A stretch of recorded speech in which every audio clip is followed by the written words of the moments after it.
Crônicas do Amanhecer, por Feijão Centro Espírita Allan Kardec. Balneário Gaivota, 2 de maio de 2018. Morte do astrofísico Stephen Hawking, parte 01. Após o anúncio da morte do astrofísico Stephen Hawking no dia 14/03, o assunto foi amplamente comentado pela mídia e gerou uma grande quantidade de homenagens nas redes sociais. Famoso por sua postura ateísta militante, tendo afirmado várias vezes que Deus não existia, o legado de Hawking na área científica é inegável. Em setembro de 2010, Stephen Hawking protagonizou mais uma discussão opondo ciência e religião. Como sempre, sem qualquer sentido. Para este caso em que as posições se extremaram, muito contribuíram os mídia, como órgãos de descomunicação, provocando polêmicas entre religiosos invigilantes fanáticos e cépticos materialistas extremistas. Em causa o novo livro de Stephen Hawking, O Grande Desígnio, lançado uma semana antes da visita do Papa Bento XVI ao Reino Unido. Em declarações pré-venda numa estratégia que José Saramago recorria habilmente, o cientista britânico garante que não foi Deus que criou o universo, contrariando todas as suas teses anteriores. Vários líderes religiosos criticaram o astrofísico britânico. Stephen Hawking afirma que o Big Bang, a grande explosão que originou o mundo, terá sido uma consequência inevitável das leis da física, o que contradiz a teoria que tinha defendido no passado. No livro Uma Breve História do Tempo, em 1998, Hawking sugeria que não existia qualquer incompatibilidade entre a existência de um Deus criador e a compreensão científica do universo, chegando mesmo a afirmar que se a comunidade científica chegasse a descobrir a teoria completa, tal seria o triunfo definitivo da razão humana, já que, nessa altura, seria possível conhecer a mente de Deus. Porém, na sua recente obra, Hawking critica a ideia de um criador e sugere que Deus não tem mais lugar nas teorias sobre criação do universo, devido a uma série de avanços no campo da física. Afirma ainda que, por haver uma lei como a gravidade, o universo pode criar-se a ele mesmo do nada. A criação espontânea é a razão pela qual algo existe ao invés de não existir nada, é a razão pela qual o universo existe, pela qual nós existimos, dizendo que o Big Bang foi simplesmente uma consequência da lei da gravidade. O famoso astrofísico afirma agora que a ciência moderna não deixa lugar à existência de um Deus criador do universo. Ele considera que a prova que sustenta o seu argumento é o fato de ter sido observado, em 1992, um planeta que girava em torno de uma estrela distinta do Sol. Hawking alega que essa observação comprova a possibilidade de existirem outros planetas e universos. O que significa, em seu entender, que se a intenção de Deus seria criar o homem, então os restantes universos seriam redundantes.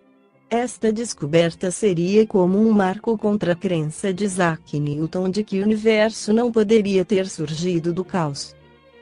Como a humanidade é constituída dos espíritos encarnados, progredindo estes, ela também progride, da mesma forma que os espíritos não podem degenerar, ela segue sempre para a frente, num curso evolutivo que um dia determina a modificação do próprio orbe que habita, motivo pelo qual Jesus declarou que os mansos herdariam a terra e, quando o final dos tempos chegar, o Evangelho será ensinado em todos os lugares.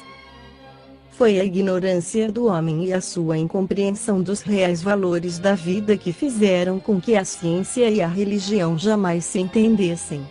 Com o advento das luzes, é evidente que ambas, a ciência e a religião, se darão as mãos, não mais estarão em campos opostos e, unidas pelo mesmo ideal, determinarão na sociedade terráquea transformações que não temos a capacidade de prever. Essa é a tese espírita, exposta magistralmente por Allan Kardec no texto que se segue, constante do capítulo 1, de O Evangelho segundo o Espiritismo. Ciência e religião são as duas alavancas da inteligência humana. Uma revela as leis do mundo material, e a outra as leis do mundo moral. Mas aquelas e estas leis, tendo o mesmo princípio, que é Deus, não podem contradizer-se. Se umas forem a negação das outras, umas estarão necessariamente erradas e as outras certas, porque Deus não pode querer destruir a sua própria obra. A incompatibilidade, que se acredita existir entre essas duas ordens de ideias, provém de uma falha de observação, e do excesso de exclusivismo de uma e de outra parte. Disso resulta um conflito, que originou a incredulidade e a intolerância. São chegados os tempos em que os ensinamentos do Cristo devem receber o seu complemento, em que o véu lançado intencionalmente sobre algumas partes dos ensinos deve ser levantado, em que a ciência, deixando de ser exclusivamente materialista, deve levar em conta o elemento espiritual, e em que a religião, deixando de desconhecer as leis orgânicas imutáveis, essas duas forças, apoiando-se mutuamente e marchando juntas, sirvam uma de apoio para a outra. Então a religião, não mais desmentida pela ciência, adquira uma potência indestrutível, porque estará de acordo com a razão e não se lhe poderá opor a lógica irresistível dos fatos. A ciência e a religião não puderam entender-se até agora, porque, encarando cada uma as coisas do seu ponto de vista exclusivo, repeliam-se mutuamente. Era necessária alguma coisa para preencher o espaço que as separava, um traço de união que as ligasse. Esse traço está no conhecimento das leis que regem o mundo espiritual e suas relações com o mundo corporal, leis tão imutáveis como as que regulam o movimento dos astros e a existência dos seres. Uma vez constatadas pela experiência essas relações, uma nova luz se fez, a fé se dirigiu à razão, esta nada encontrou de lógico na fé, e o materialismo foi vencido. Mas nisto, como em tudo, há os que ficam retardados, até que sejam arrastados pelo movimento geral, que os esmagará, se quiserem resistir em vez de se entregarem. É toda uma revolução moral que se realiza neste momento, sob a ação dos espíritos. Depois de elaborada durante mais de 18 séculos, ela chega ao momento de eclosão, e marcará uma nova era da humanidade. São fáceis de prever as suas consequências, ela deve produzir inevitáveis modificações nas relações sociais, contra o que ninguém poderá opor-se, porque elas estão nos desígnios de Deus e são o resultado da lei do progresso, que é uma lei de Deus. Em termos históricos, a relação entre a ciência e a religião pode ser entendida como, no mínimo, complexa, considerando que tanto as inspirações religiosas impulsionam o desenvolvimento científico, como o conhecimento científico e tecnológico produzem efeitos significativos nas crenças religiosas. Justamente por se tratar de relacionamento complexo, a união entre a ciência e a religião é e foi marcada por conflitos cuja solução encaminha para uma coexistência pacífica, como bem esclarece o Espiritismo.